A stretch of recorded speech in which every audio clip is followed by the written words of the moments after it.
Hi guys, আজ চলে আসলাম একটা নতুন বিয়ে বাড়িতে। দেখো আমার সোনামা নাচছে, খুব মজা করছে, আনন্দ করছে, খুব সুন্দর লাগছে দেখতে। দেখো ফার্স্ট গেট তোমাদের সামনে তুলে ধরলাম। দেখো আমরা দাঁড়িয়ে দাঁড়িয়ে পকোড়া খাচ্ছি গেটের সামনে আর খুব সুন্দর আনন্দ করছি। এই যে বিয়ের কোণে এটা দাঁড়িয়ে আছি, ছবি তুললাম। আর এইটা হচ্ছে বর। দেখো তোমরা কেমন লাগছে, তোমরা কমেন্টে আর জানিও। এটা হচ্ছে তোমার বিয়ের সরঞ্জাম।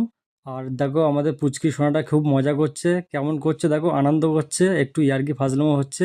এটা হতেই থাকবে বিয়ে বাড়িতে, খুব এনজয় হচ্ছে। আর দেখো এই যে দাঁড়িয়ে পকোড়া খাচ্ছে, বসে বসে পকোড়া খাচ্ছে, আবার কফি খাচ্ছে। বিয়ের বোনের সাথে আমরা কিছু ছবিও ভিডিও করে নিলাম। আর আমাদের এই ছোট্ট পুচকি সোনাটা রাধাবল্লভী চানা খাচ্ছে, পাশে বান্ধবীরা সব বসে আছে, দেখতেই পাচ্ছ তোমরা। এখন আমরা খাওয়া দাওয়া শুরু করব। তো মেনুতে অনেক কিছুই আছে। তো এখন আমরা খাচ্ছি, দেখতেই পাচ্ছ তোমরা, পোলোয়া আর মটন কষা। খুব দারুণ হয়েছে রান্নাটা, খুব হেভি সুন্দর, খুব টেস্টি হয়েছে। তো টাটা বাই বাই, ভিডিওটা ভালো লাগলে অবশ্যই